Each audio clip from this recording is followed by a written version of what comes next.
கௌதம்னா. உங்களை பற்றி ஒரு 2-3 வார்த்தை சொல்லியே ஆகணும். இந்த ஃபேமிலியிலே எங்கள் எல்லாத்தோட ஃபேவரட் பர்சன் நீதா. அவனை வந்து நீங்கள் என்னதான் ஓட்டுனீங்கனாலும் ஒரு சின்ன முகசுளிப்பு கூட இருக்காது கௌவண்ணா கிட்ட. நீங்கள் வந்து எங்கே இருந்தீங்கனாலும் கண்டென்ட் கொடுத்துட்டே இருப்பீங்க. நீங்கள் இருக்கிற இடமெல்லாம் சிரிப்பு கலகலன்னு தான் இருக்கும். இது வரைக்கும் அவன் யாரை திட்டியோ இல்லை யாராச்சும் கிட்ட கோவப்பட்டோ நாங்கள் பார்த்ததே இல்லை. காளானில் வந்து இந்த மசால் பூரி மசாலா ஊற்றி சாப்பிட்றதுல எனக்கு அண்ணன் தான் சொல்லி கொடுத்தாரு. அதனால அண்ணி ஒன்றும் ஃபீல் பண்ண வேண்டியதில்லை. அண்ணா எல்லா ரோட்டு கிடைக்கும். நாங்கள் என்னதான் ஓட்டினாலும் இங்கே எல்லாத்தோட மோஸ்ட் ஃபேவரட் அவன் தான்.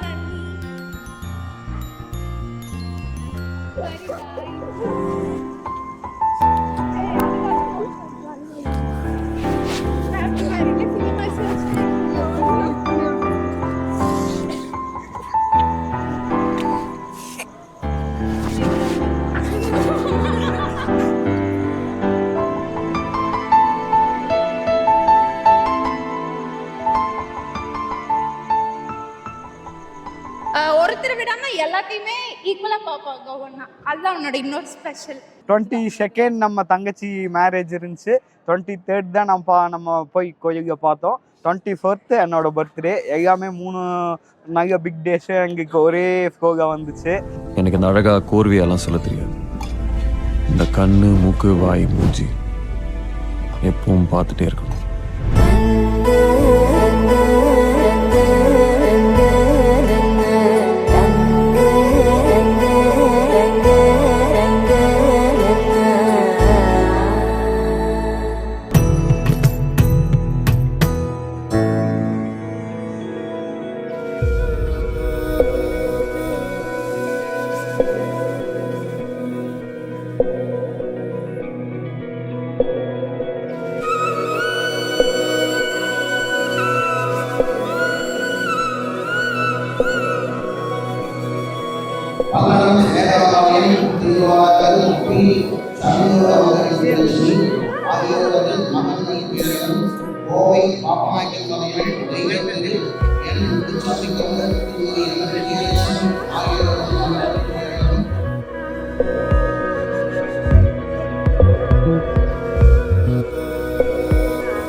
சரி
பார்த்த உடனே ஒரு மாதிரி பாசிட்டிவா இருந்தது. ஃபர்ஸ்ட் நான் போட்டோவை பார்த்து 2 monthsக்கு அப்புறம் தான் நேர்க பார்க்கறக்கே விட்டாங்க.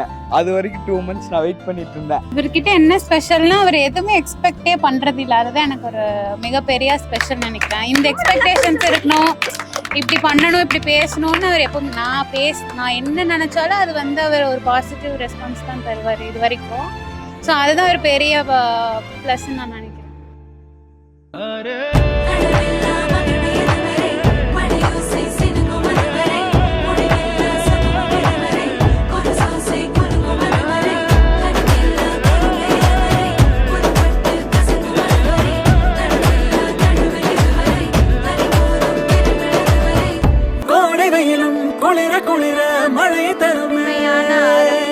கொங்கு நாட்டு சிறப்பை சொல்லும் அருமையான ஆராசி எங்க அசப்பத்த மச்சானுக்கு நாங்க ஆசு வாராசி முத்தங்குள்ள தந்த முத்தானு எங்க மச்சா எங்க அக்கா கைப்பிடிக்க பஸ் ஏறி வந்த மச்சா எங்க அக்கா செல்லமாக வளர்க்கா தங்க தாரதியை சொந்தமாக்கி தாரோமுங்க கண்ணு கலங்காம கருத்தா பாசுக்கோங்க.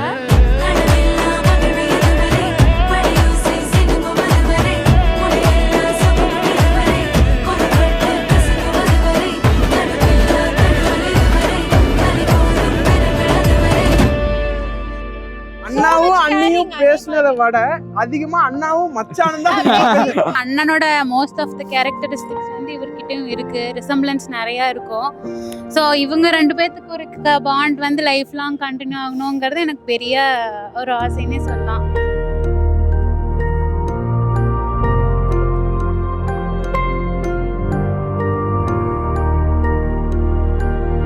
சுபாஷினி சின்ன வயசுலேருந்து என் கூடயே இருந்த ஒரு பெஸ்ட் ஃப்ரெண்டுன்னு சொல்லலாம். நிறையா அடிச்சுக்குவோம், நிறையா சண்டையும் போட்டிருக்கோம். ஆனால் வந்து எப்போவுமே வந்து நாங்கள் 2 பேரும் விட்டு கொடுத்துக்கிட்டதில்லை. நாங்கள் 2 பேரும் அடிச்சுக்குவோம். ஆனால் வெளியே ஒரு ஆள் வந்து சுபாஷினி இது பண்ணதோ இல்லை, என்னையும் அவள் இது மட்டும் கொடுத்ததில்லை. நிறையா சர்ப்ரைஸ் கிஃப்ட்ஸ் நிறையா ஷேர் பண்ணிக்குவோம். அவளுக்கு பிடிச்சது அவளுக்கே தெரியாமல் அவளுக்கு ஒரு ஃபங்க்ஷன் அப்போவோ இல்லைச்சா ஒரு பர்த்டே அப்போவோ நான் வாங்கி தருவேன். அது மாதிரி நான் என்ன நினைக்கிறேன்னு நான் மனசில் தான் நினச்சிருப்பேன், அதை வந்து என்னோடய அடுத்த பர்த்டேக்கு வாங்கி கொண்டாந்து தருவா. ஸோ அந்த மாதிரி வந்து ஒரு ஸ்பெஷல் பாண்டிங் தான் எங்களுக்கு.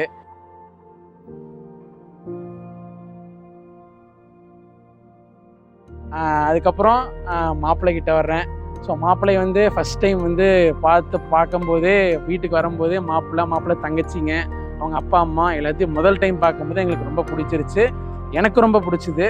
ஸோ அதுக்கப்புறம் தான் நாங்கள் ஃபர்தராக வந்து மூவ் பண்ணுறதுக்கே நான் தான் மூவ் பண்ணுறதுக்கு முதல்ல வந்து இது பண்ணேன்.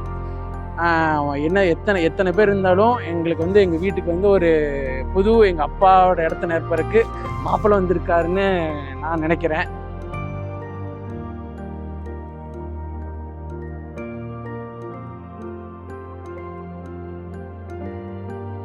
மாப்பிள்ளை எங்கள் அப்பா நிரப்பு வந்திருக்காருன்னா அவரை விட அவங்க அப்பா வந்து எங்களுக்கு ரொம்ப பிடிக்கும்.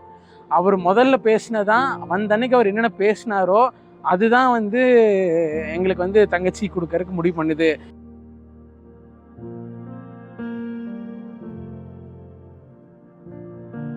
நம்ம குடும்பத்தை அதாவது நான் தங்கச்சி பார்த்துக்கிறத விட அவங்க அப்பா அம்மா மாப்பிள்ளை ரொம்ப பார்த்துக்குவாங்கன்னு எனக்கு ரொம்ப ஒரு 100% இல்லை 200% நம்பிக்கை வந்துங்காட்டி தான் நான் வந்து உடனே எந்த கன்சிடரேஷனும் இல்லாமல் ஓகே சொல்லிட்டோம்.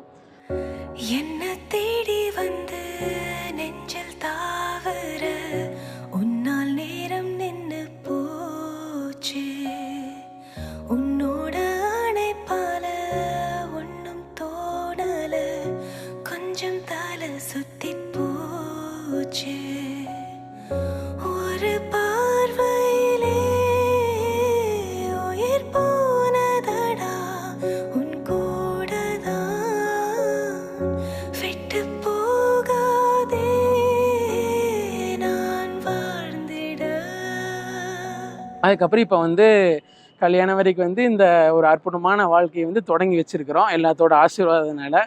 ஸோ இது கடைசி வரைக்கும் போய் 16 செல்வங்களை பெற்று பெருவாள் வாழ்வாங்கிற ஒரு நம்பிக்கையில் என் தங்கச்சியை வந்து மாப்பிள்ளை கையில் ஒப்படைக்கிறேன். உன் காதல் இருந்தால் போதும் போதும் போதும், உன் காதல் இருந்தால் போதும் போதும் போதும். இது வரைக்கும் அப்பா இல்லாத குறைய வந்து நான் தங்கச்சிக்கு வந்து நாங்கள் இது வரைக்கும் காட்டினதில்லை. இதுக்கு மேலே எனக்கு அந்த குறை இருக்குங்கிற டவுட்டே இல்லை.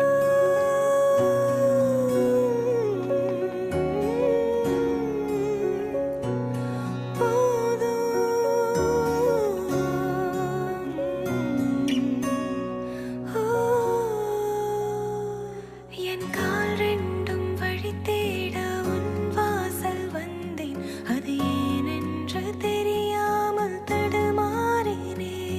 விஷம்